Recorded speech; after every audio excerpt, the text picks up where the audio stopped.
Hello students, welcome back to my YouTube channel Geography Guru. आज के इस एपिसोड में हम समझने वाले हैं क्लास 10th हिंदी की वर्कशीट नंबर 69 यानी कार्यपत्रक संख्या 69 को। आज की इस वर्कशीट में हमारा पाठ रहेगा जॉर्ज पंचम की नाक।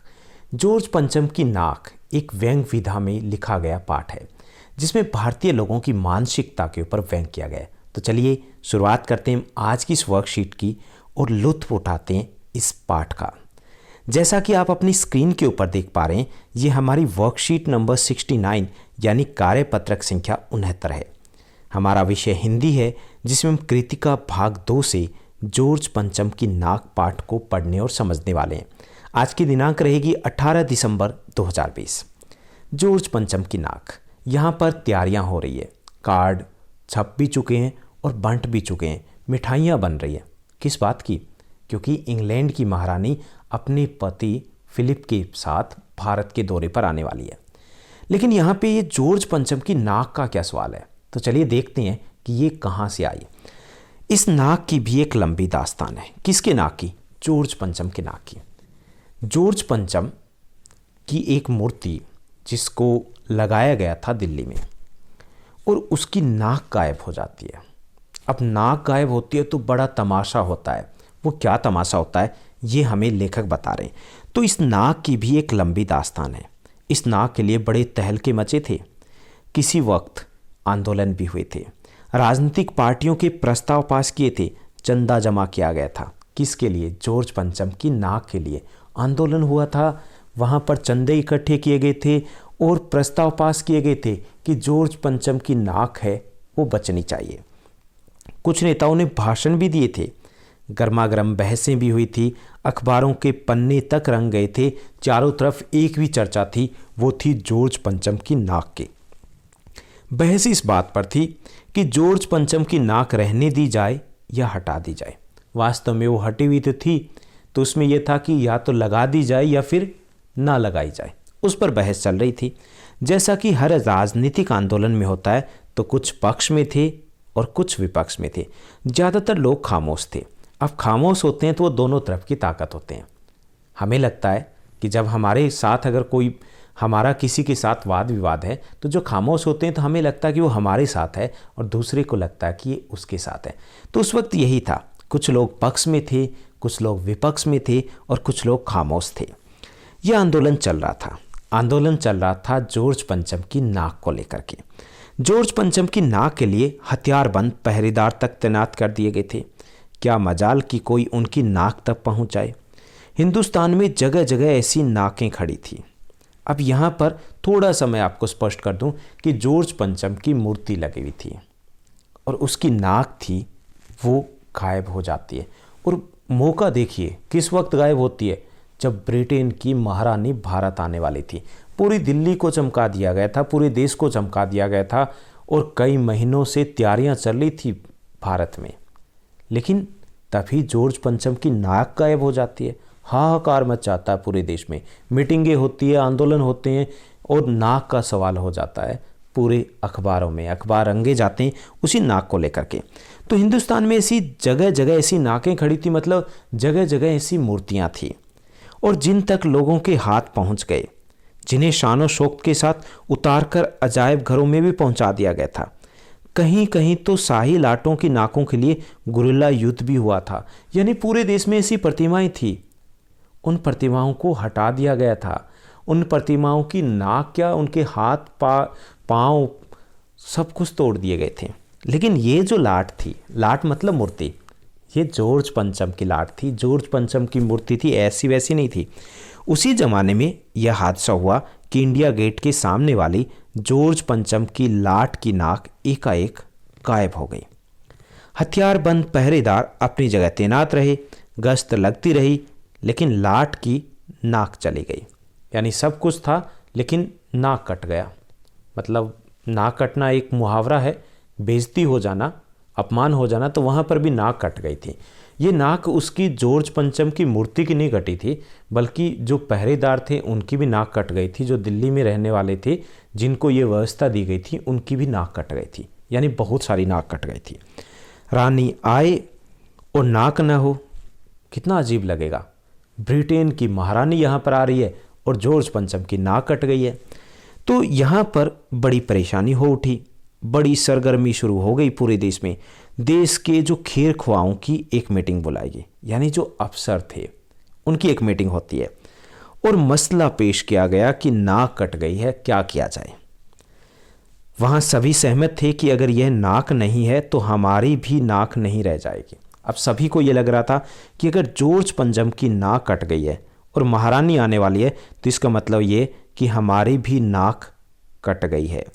तो इस हालत में जो फैसला ये हुआ कि उस स्तर पर मशवरे हुए, सलाह हुई, मीटिंगें चली, दिमागों को खुजाया गया और तय किया गया कि हर हालत में इस नाक का होना बेहद ज़रूरी है। और यह तय होते ही एक मूर्तिकार को हुक्म दिया गया कि फ़ौरन दिल्ली में हाजिर हो। अब मूर्तिकार यूँ तो कलाकार था, यानी मूर्तिकार को कलाकार कहा गया। अब ये समझ में नहीं आ रहा कि वो इज्जत दे रहे हैं या उसकी इज्जत ले रहे हैं। यहाँ व्यंग किया गया कि मूर्तिकार यूँ तो कलाकार था पर जरा पैसे से थोड़ा लाचार था, पैसा उसे पहले चाहिए था। आते ही उसने हुक्मरानों के चेहरे देखे, अजीब परेशानी थी उनके चेहरों पर, कुछ लटके, कुछ उदास, कुछ बदहवास से थे। उनकी हालत देखकर लाचार कलाकार की आंखों में आंसू आ गए। तभी एक आवाज़ सुनाई दी, मूर्तिकार जॉर्ज पंचम की नाक लगानी है।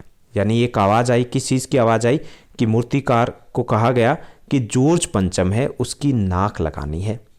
अब उन्होंने सुना मूर्तिकार ने कि नाक लगानी है, तो उन्होंने, क्योंकि पहले से थोड़ा सा अंदेशा था कि लाट की बात की जा रही है, तो उन्होंने जवाब दिया कि नाक तो लग जाएगी, जो नाक कटी है उसको हम लगा देंगे, पर मुझे ये मालूम होना चाहिए कि यह लाट कब और कहाँ बनी थी और इस लाट के लिए पत्थर कहाँ से लाया गया था, ये पता होना चाहिए, क्योंकि तभी तो मैं उसी पत्थर से उसी के जैसी एक लाट की जो नाक है वो बना पाऊंगा।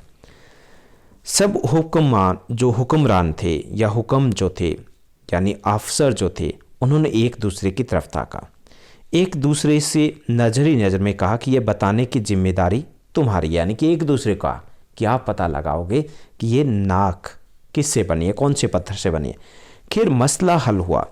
एक कलरक को फ़ोन किया गया और इस बात की पूरी छानबीन करने का काम सौंप दिया गया कि पुरातत्व विभाग जो है कि फाइल के पेट चीरे गए, यानी सभी फाइलों को खंगाला गया और कुछ भी पता नहीं चला। यानी कलरक लौट कर आ गया और कमेटी के सामने पेश हुआ और कांपते कहा कि सर मेरी खता माफ़ हो, फाइलें सब कुछ हजम कर चुकी है। यानी फाइलों में गायब हो चुका है, वो फाइल ही नहीं मिल रही है जिसमें लिखा गया था कि ये जो लाट है वो कौन से पत्थर से बनी है, किसने बनाई और कहाँ बनी है। तो ये थी जॉर्ज पंचम की नाक। अब जॉर्ज पंचम की नाक वापस आएगी कि नहीं आएगी ये हम अगली वर्कशीट में पता करेंगे, क्योंकि बहुत ज़्यादा ज़रूरी है। जॉर्ज पंचम की अगर नाक कट गई तो यहाँ पर देश की नाक कटने वाली है। अब हम प्रश्नोत्तर की तरफ पढ़ते हैं। आज की इस वर्कशीट में 5 आसान से प्रश्न दिए गए। पहला जो प्रश्न दिया गया कि क्या आंदोलन चल रहा था और क्यों चल रहा था। तो महारानी एलिजाबेथ भारत भ्रमण से पहले जॉर्ज पंचम की मूर्ति की नाक गायब हो गई थी। उसी के लिए पूरे देश में आंदोलन चल रहा था कि नाक को लगाया जाए या ना लगाया जाए, और लगाया जाए तो कैसे लगाया जाए। उसके बाद दूसरा प्रश्न दिया गया कि मूर्तिकार को क्यों बुलाया गया था, यह हमें बताना है। तो जॉर्ज पंचम की मूर्ति की गायब नाक को फिर से लगाने के लिए मूर्तिकार को बुलाया गया था। उसके बाद तीसरा जो प्रश्न दिया गया कि कलाकार किसे कहा गया और उसकी आंखों में आंसू क्यों आ गए थे। तो मूर्तिकार को कलाकार कहा गया है। जब मूर्तिकार ने उदास और लटके हुए चेहरे देखे तो उसकी आंखों में आंसू आ गए थे।